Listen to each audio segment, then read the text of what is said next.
Mes chers amis, je vous appelle ma famille. Je sais que vous êtes de ma famille. Je pense que vous allez bien. On est au commencement d'une année 2014. J'essaie de vous présenter les messages sur Adventist Media Ministry. Et si vous avez passé de bonnes fêtes, je suis très content que vous ayez passé ces fêtes très bien avec la famille. Maintenant, on est retourné au travail. Maintenant, on est retourné aux activités. Je pense que Dieu va vous accompagner durant cette année 2014. Le sujet qu'on va présenter aujourd'hui, c'est le fondement de la vérité. Quand il est question de la vérité, il faut se référer au fondement de Jésus-Christ. Savez-vous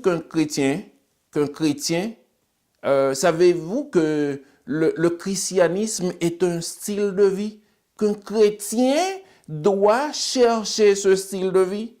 Les comportements, les actions, le langage, la manière, la culture du chrétien se base sur la vérité. Je vous donne un secret des chrétiens. Ce qui peut vous aider de distinguer le vrai chrétien du faux chrétien qui a sa maison sur le roc ou bien sur le sable, c'est exactement sa culture chrétienne. Comment il réagit comme chrétien? Ce n'est pas un jugement, mais une observation. La doctrine du chrétien est Jésus. Il n'y a rien d'autre de doctrine. C'est Jésus. Sa naissance, sa vie, sa mort, sa résurrection, son intercession et son prochain retour. Dieu fait appel à tous pour appliquer sa vérité. À tous. Quelle que soit la personne, quel que soit son genre, quelle que soit sa forme, quel que soit le style qu'il a, Dieu fait appel à tous pour appliquer sa vérité. Mais tous ne sont pas prêts à sacrifier leur quotidien pour cette vérité. C'est ce que nous allons voir dans ce sujet. C'est ce que nous allons voir dans ce sujet parce que le fondement de la vérité. Dans son sermon sur la montagne, Jésus a parlé de beaucoup de choses.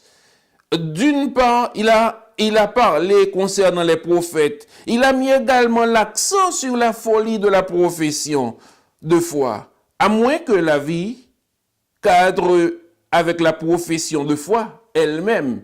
Jésus-Christ, lui, il a conclu dans son sermon sur la montagne en comparant ceux qui écoutaient la parole de Dieu et la mettaient en pratique à un homme qui a bâti sa maison sur le roc.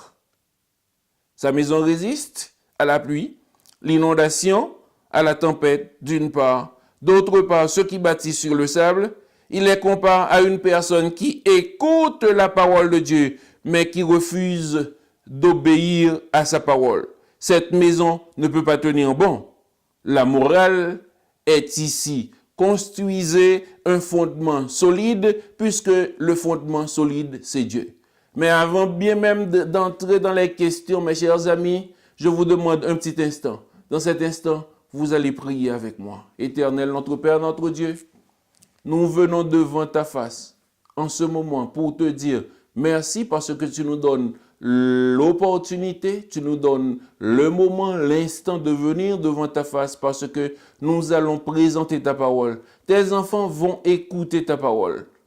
S'il te plaît, donne-nous cette grâce que le Saint-Esprit peut entrer en nous, que le Saint-Esprit peut prendre possession de nous pour nous permettre à comprendre quels sont les fondements de ta vérité. Puisque tu es Dieu, tu es Esprit, et pour communiquer avec nous, tu passes par le Saint-Esprit pour nous donner cette possibilité.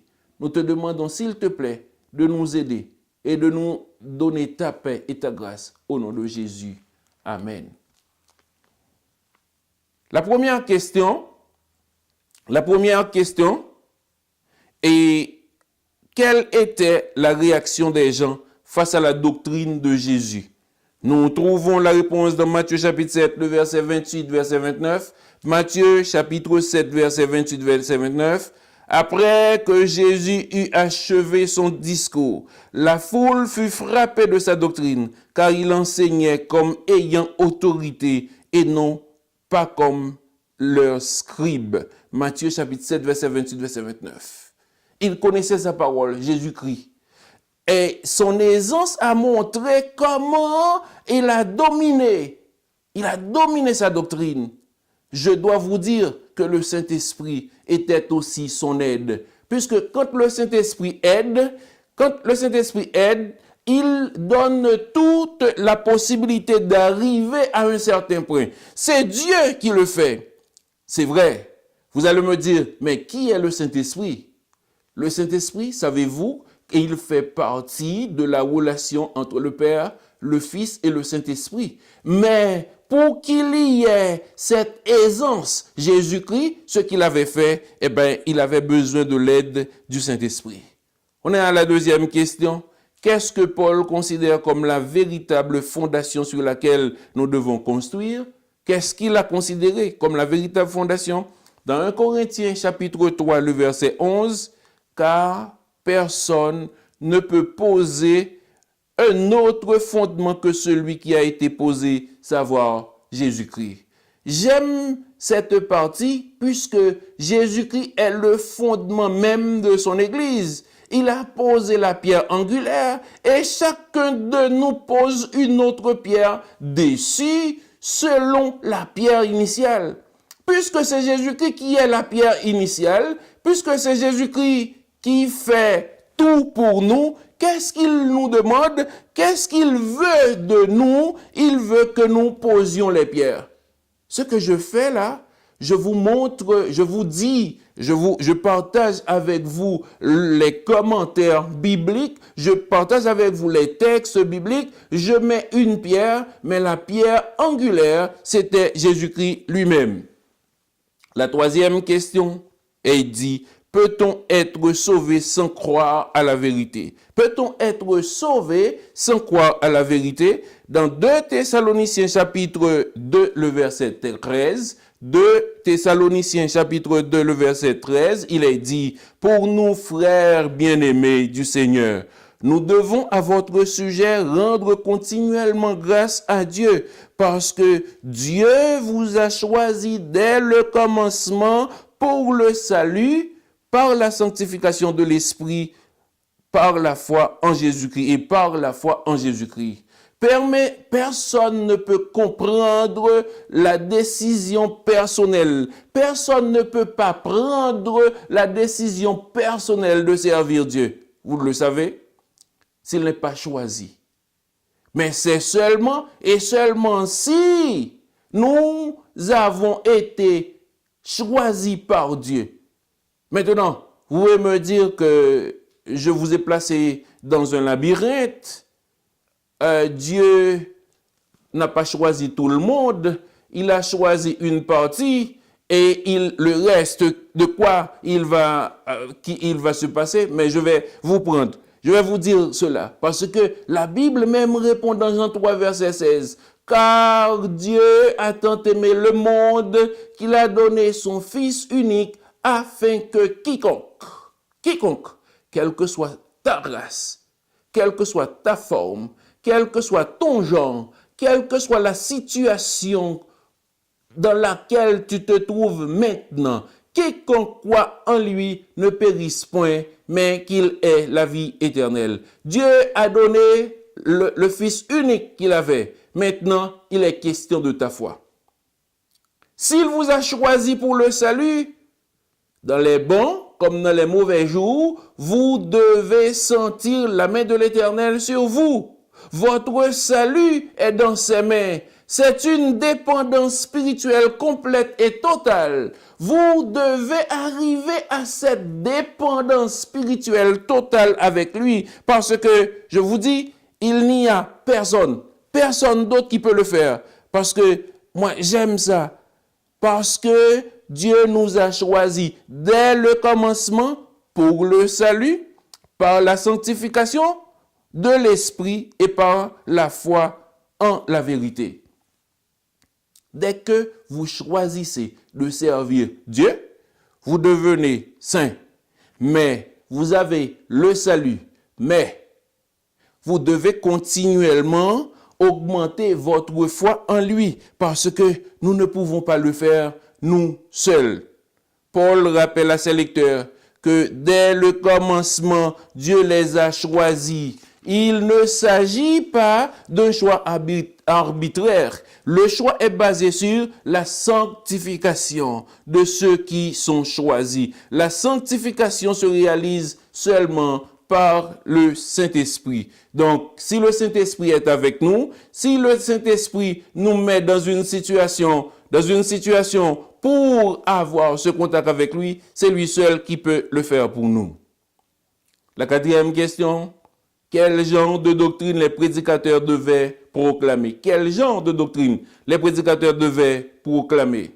Dans Tite 2, verset 1 et puis verset 7, pour toi, dis les choses qui sont conformes à la saine doctrine.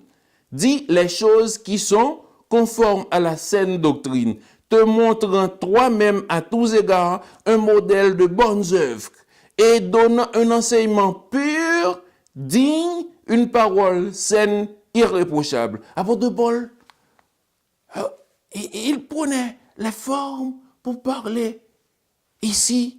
Et il dit, pour toi, dis les choses qui sont conformes. À Dieu ne plaise si je ne vous donne pas la vérité. La sainte doctrine qui est en moi-même, je vous dis, c'est Dieu qui me l'a donnée. Dieu est pur dans son enseignement. Et moi, je dois vous donner un enseignement pur aussi. Je vous dis, la sainte doctrine de Dieu doit être la base de toute exhortation. Et elle suscite la conviction. Et cette conviction qui nous donne, dans Tite chapitre 1er, le verset 9, vous allez voir quelque chose. Il dit, attachez à la vraie parole telle qu'il a été enseigné afin d'être capable d'exhorter selon la sainte doctrine et de réfuter les contradicteurs. Je vais vous dire quelque chose. Il y a beaucoup de contradicteurs. Il y a beaucoup de gens qui vont vous dire, mais qu'est-ce que vous croyez là maintenant? Vous croyez en Dieu? Ils vont vouloir vous contredire. Mais lorsque Paul recommandait à Timothée de prêcher la parole, il le mit en garde contre le fait qu'il viendrait le temps où les hommes ne supporteraient pas la sainte doctrine. Et vous le savez, dans 2 Timothée chapitre 4, le verset 1 à 4, Paul dit à Timothée, « Je t'en conjure devant Dieu et devant Jésus-Christ qui doit juger les vivants et les morts. Et au nom de son apparition et de son royaume, il insiste, prêche la parole, insiste en toute occasion, favorable ou non. » C'est Paul qui demandait à Timothée de le faire. Prêche la parole en toutes circonstances favorables ou non. Il dit, reprend, censure, exhorte avec toute douceur et en instruisant.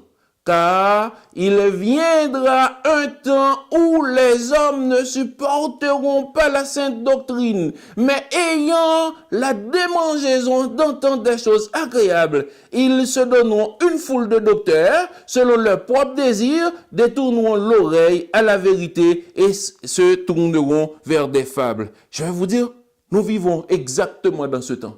Même à l'intérieur de l'Église, même les personnes qui, naturellement, connaissent la vérité, ils ont une quantité de docteurs, ils ont une quantité de spécialistes dans chaque branche, mais ils veulent écouter ce qu'ils veulent écouter.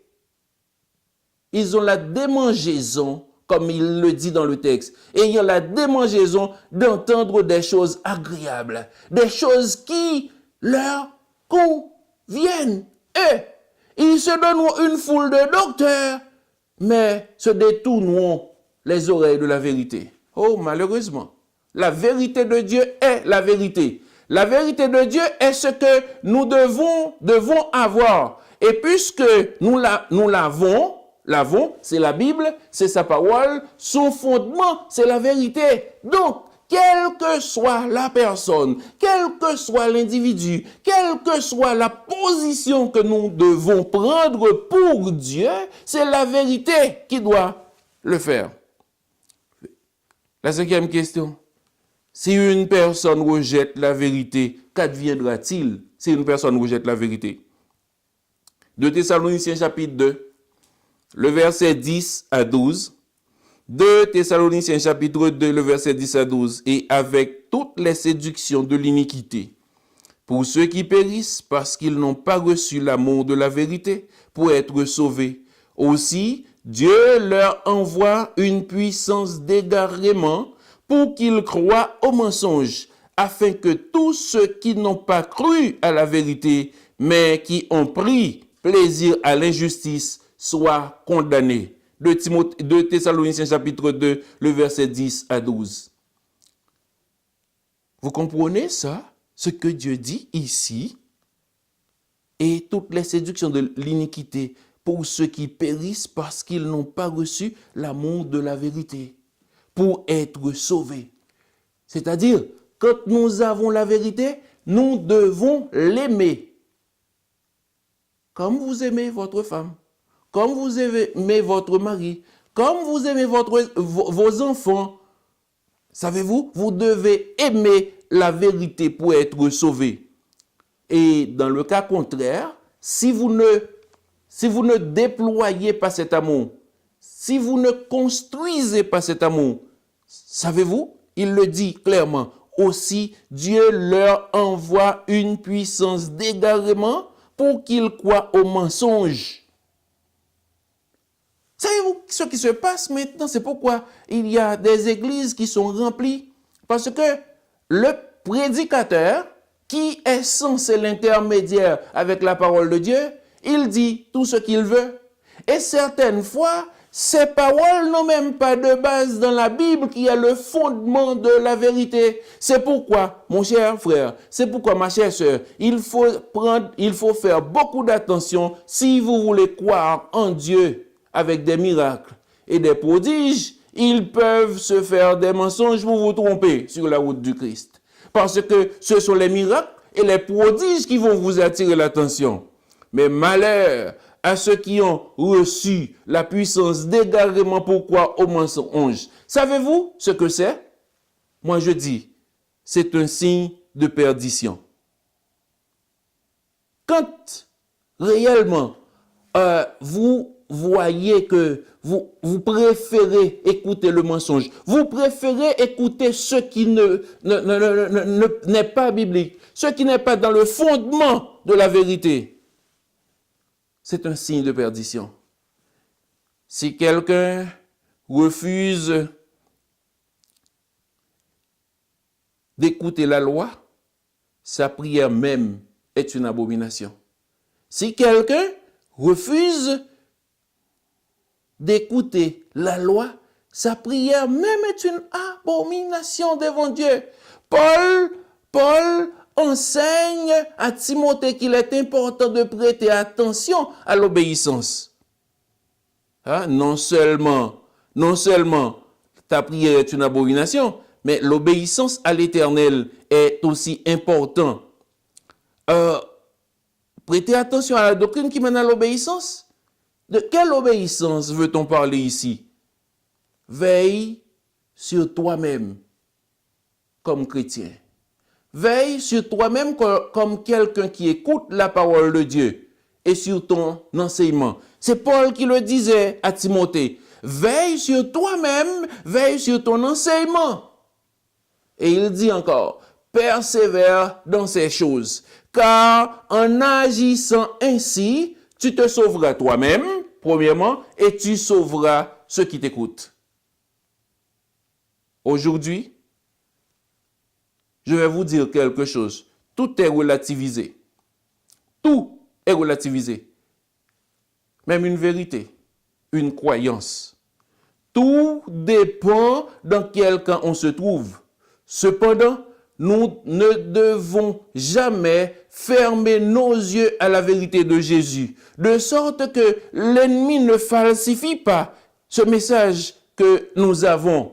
Savez-vous pourquoi? Jésus-Christ, lui, il a dit dans Jean chapitre 12, versets 35 et 36, Jean chapitre 12, Jésus leur dit, « La lumière est encore pour un peu de temps au milieu de vous. Marchez pendant que vous avez la lumière, afin que les ténèbres ne vous surprennent point. Afin que les ténèbres ne vous surprennent point. Celui qui marche dans les ténèbres ne sait pas où il va. » Pendant que vous avez la lumière, croyez en la lumière, afin que vous soyez des enfants de lumière. Jésus a mis l'accent sur une telle folie. Il sait que les gens n'acceptent pas de marcher dans la lumière. Pendant que nous avons cette lumière avec nous, la Bible, la parole de Dieu, qui nous sert de fondement, il nous demande de marcher dans cette lumière. Il nous demande de marcher dans cette vérité.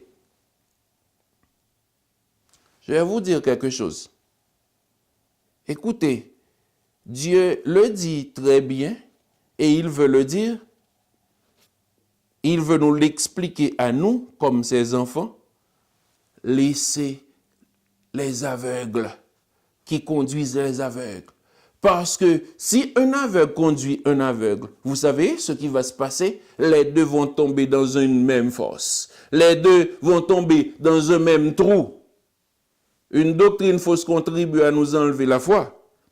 Je ne sais pas si vous le savez, parce que naturellement, une doctrine fausse, qu'est-ce que ça fait? Ça nous met les pieds dans le problème, ça nous met à douter, ça nous met à nous poser des questions qui se sont détournés de la vérité, disant la résurrection est déjà arrivée et qui renverse la foi de quelques-uns. Par conséquent, nous, comme enfants de Dieu, nous devons faire quelque chose. Nous devons marcher dans la voie que l'Éternel, lui, il nous a donnée. Nous devons faire quelque chose. Nous devons rejeter les traditions des hommes comme le fondement de la vérité. Parce que les traditions ne nous mènent à rien du tout. Dans Matthieu chapitre 15, verset 3 à 9, il leur répondit, « Et vous, pourquoi transgressez-vous le commandement de Dieu au profit de votre tradition? Car Dieu a dit, honore ton père et ta mère, et celui qui maudira son père ou sa mère sera puni de mort. » C'est ce que Dieu dit. Mais vous vous dites, celui qui dira à son père ou sa mère, ce dont j'aurais pu t'assister avec est une offrande à Dieu, mais n'a pas tenu d'honorer son père ou sa mère. Il voyait tout dans l'offrande, dans l'argent qu'il pourrait donner.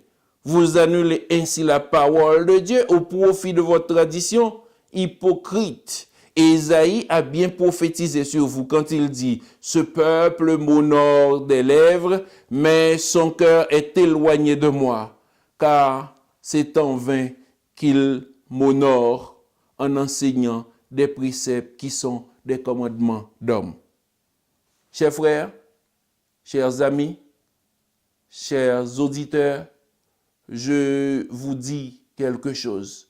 Vous vous trouvez de l'autre côté, mais vous pouvez utiliser votre Bible, qui est le fondement de la vérité.